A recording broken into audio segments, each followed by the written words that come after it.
はい、マヌルマーヤです。こんにちは。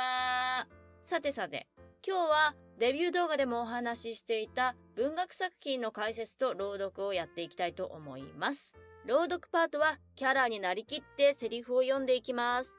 全文朗読するけど、できるだけコンパクトにまとめるね。そしてここで紹介した作品は後で睡眠導入用の別バージョンも出す予定です。ゆっくり静かに聞きたいなっていう人はそっちをチェックしてみてね。今日紹介するのは宮沢賢治作よだかの星。宮沢賢治といえば農民の生活を良くしたくて教えたり、農地の改良研究をしたり、自分じゃなくて人のために生きたいって本気で思ってるタイプの人なんだ。宮沢賢治の特徴は1、自然、宇宙、法則が全部つながってる世界観。2、優しくて切ない物語。3、自己犠牲のテーマが多い。今日朗読するよだかの星。主人公はよだかという鳥です。かっこよくもない。鳴き声も綺麗じゃない。だからみんなからバカにされる。でも、どんな姿でも心があって、苦しみがあって、願いもある。宮沢賢治の優しさと切なさがぎゅっと詰まったお話です。それでは、マーヤ劇場、始まりわ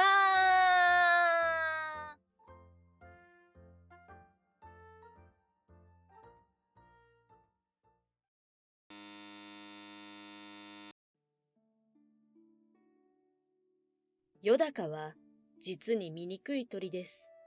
顔はところどころ味噌をつけたようにまだらで、くちばしは平たくて耳まで裂けています。足はまるでヨボヨボで、一軒とも歩けません。他の鳥はもうよだかの顔を見ただけでも嫌になってしまうという具合でした。例えば、ヒバリもあまり美しい鳥ではありませんが、よだかよりはずっと上だと思っていましたので、夕方などよだかに会うと、さもさも嫌そうにしんねりと目をつぶりながら首をそっぽへ向けるのでした。もっと小さなおしゃべりの鳥などはいつでもよだかの真っ向から悪口をしました。へん、また出てきたね。あのざまをごらん。本当に鳥の仲間の面汚しだよ。ねえ、あの口の大きいことさ。きっとカエルの親類か何かなんだよ。こんな調子です。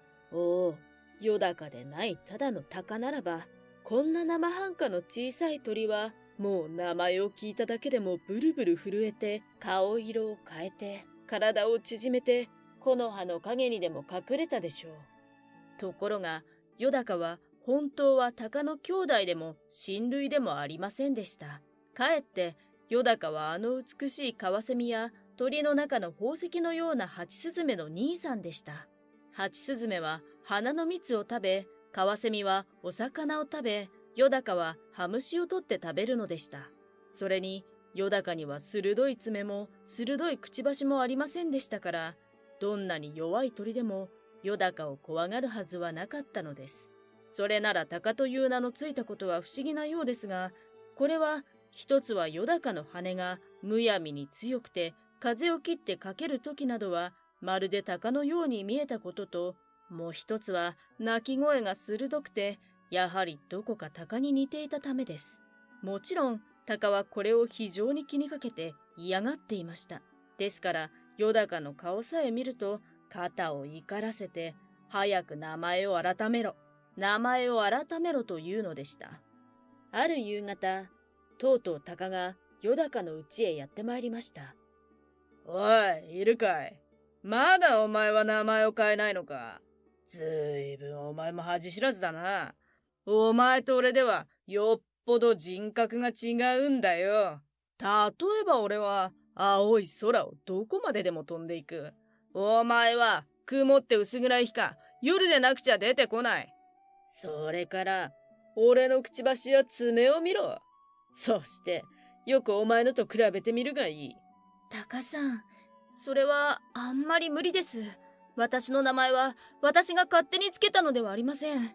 神様からくださったのです。いや、俺の名なら神様からもらったのだと言ってもよかろうが、お前のはいわば俺と夜と両方から借りてあるんだ。さあ、返せ。タカさん、それは無理です。無理じゃない。俺がいい名を教えてやろう。一蔵と言うんだ。一蔵とな。いい名だろう。そこで名前を変えるには、改名の披露というものをしないといけない。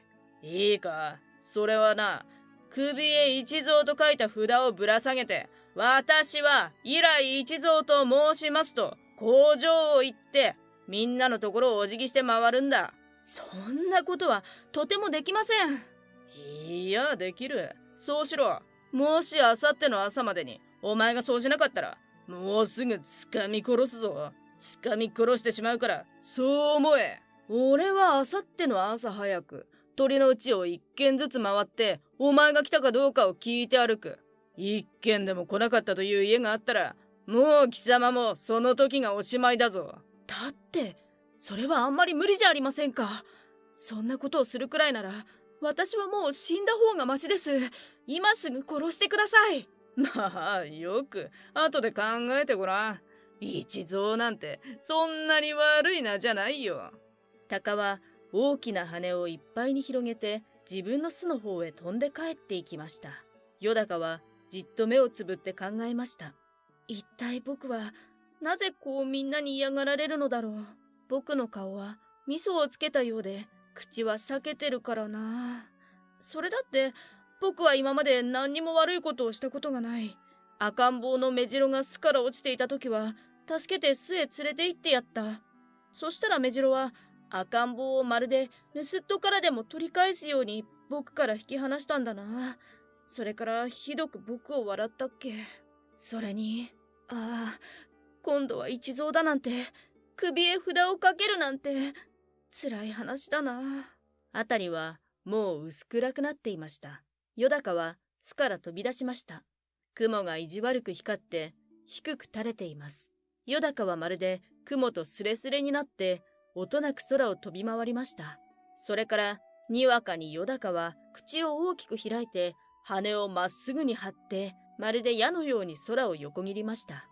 小さなハムシが幾匹も幾匹もその喉に入りました。体が土につくかつかないうちに、よだかはひらりとまた空へ跳ね上がりました。もう雲はネズミ色になり、向こうの山には山焼けの火が真っ赤です。よだかが思い切って飛ぶときは、空がまるで二つに切れたように思われます。一匹のカブトムシがよだかの喉に入ってひどくもがきました。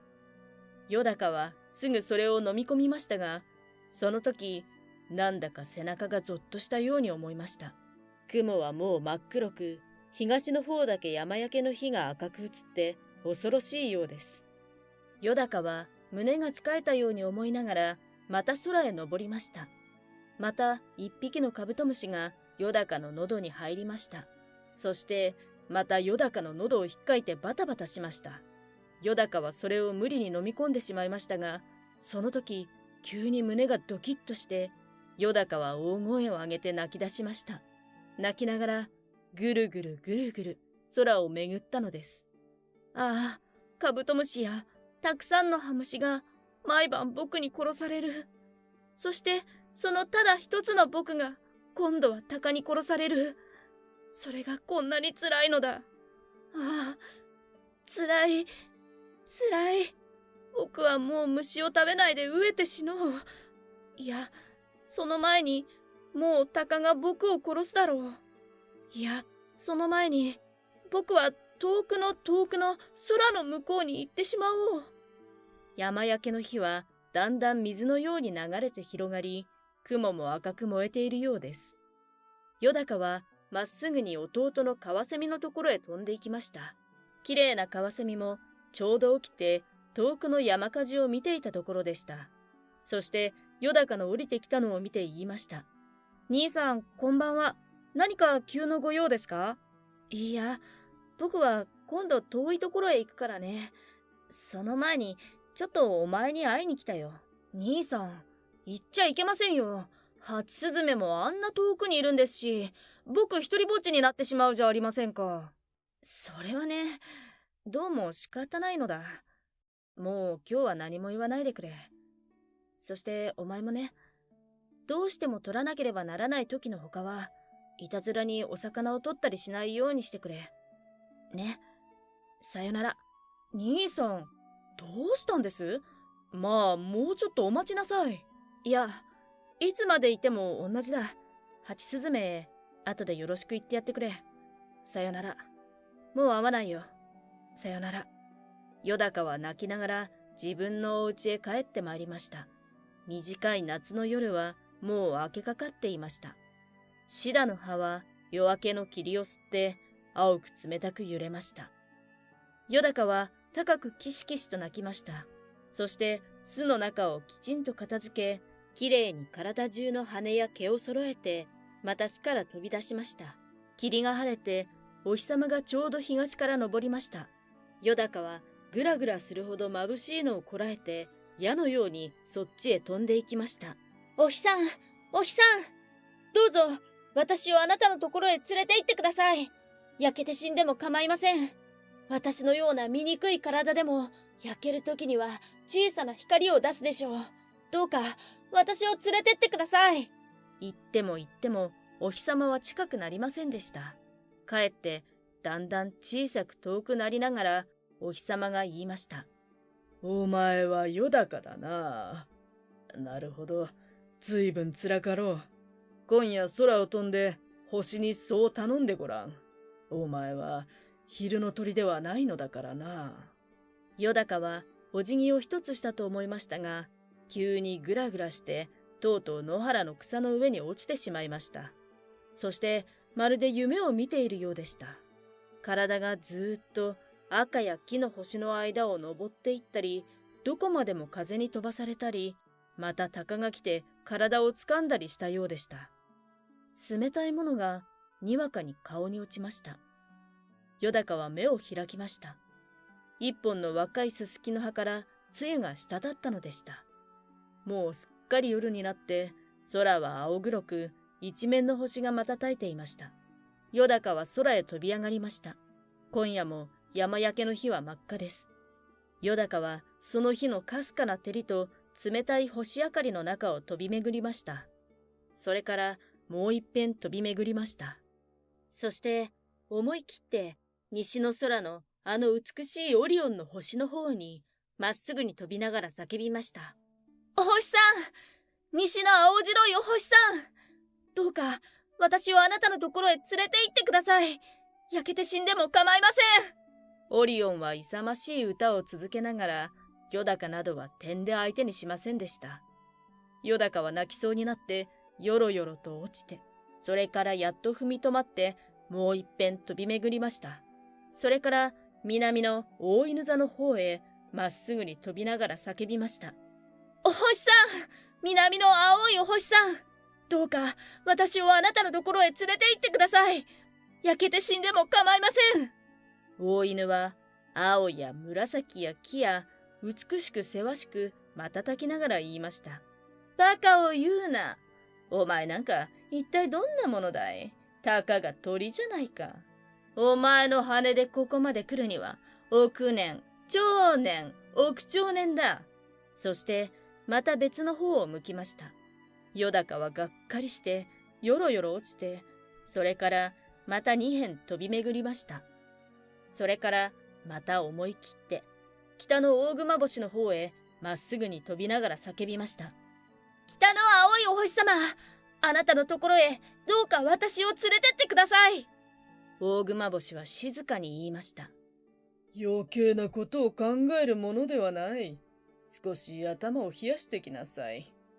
そういう時は氷山の浮いている海の中へ飛び込むか、近くに海がなかったら氷を浮かべたコップの水の中へ飛び込むのが一等だ。よだかはがっかりしてよろよろ落ちて、それからまた四辺空を巡りました。そしてもう一度東から今昇った天の川の向こう岸のわしの星に叫びました。東の白いお星様、どうか私をあなたのところへ連れてってください。焼けて死んでも構いません。わしは大風に言いました。いや、とてもとても、話にも何にもならん。星になるには、それ相応の身分でなくちゃいかん。また、よほど金もいるのだ。よだかはもうすっかり力を落としてしまって、羽を閉じて地に落ちていきました。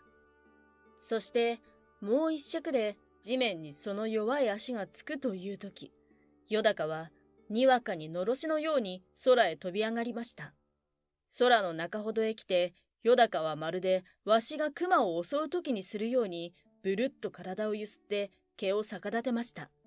それから、キシキシキシキシと高く高く叫びました。その声はまるで鷹でした。野原や林に眠っていた他の鳥はみんな目を覚ましてブルブル震えながらいぶかしそうに星空を見上げました。よだかはどこまでもどこまでもまっすぐに空へ登っていきました。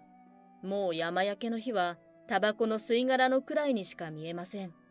よだかは登って登っていきました。寒さに息は胸に白く凍りました。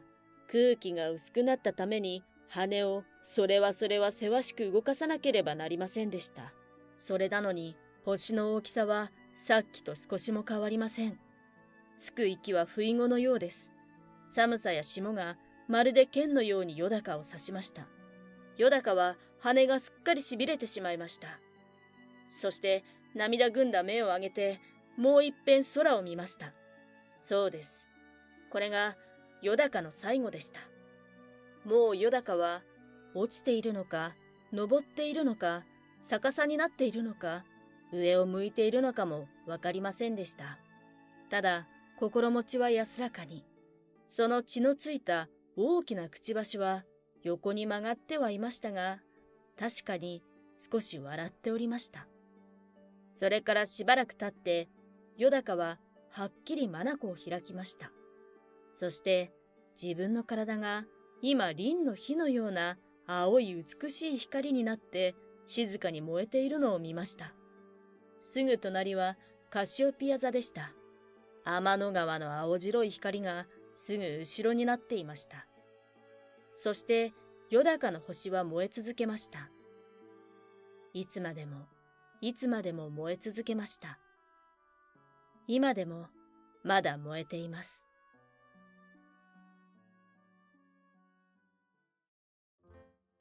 いかがだったでしょうか、よだかの星。私はこの物語を初めて読んだ時にすごく心に残ったところがあって、それはね、カブトムシを飲み込んだ時にゾッとしてしまって、これ以上もう食べたくないなって思ってしまったっていうところなんですよね。やっぱり生きるってなったら食べなきゃいけないわけで、それがね、生理的に無理になってしまったっていうのが、よだかの絶望をすごくよく表している部分だなと思いました。ご飯がね、美味しく楽しく食べれなくなってきたら、ちょっとそれは心身が危ないサインですからね。大丈夫みんな、美味しくご飯食べれてる？ちなみに私はご飯が美味しくて止まらないです。元気です。さてさて、このお話は結構賛否が分かれていて、最後は自分の望むようになれたんだからよかったじゃないかっていう声もあれば、いやもう星になっちゃったんだぜ、バッドエンドだろうっていう声もあったりします。私はね、最後に自分の思うようになれたからよかったのかもしれないけど、でもやっぱりお星様に並んでもよかったんじゃないかな。いじめダメ絶対って思ってます。よだかの心の美しさを論じる前に、とにかくいじめたあいつらが憎い。闇落ちしちゃう。ちなみにこのよだかの星というのはモデルになった星があるんだそうです。16世紀にカシオペア座に現れた超新星ティコの星というのが有力視されているようです。気になる人はぜひ調べてみてください。今日のよだかの星、みんなはどう思いました？感想をコメント欄で教えてくれたら嬉しいです。ではまたねー。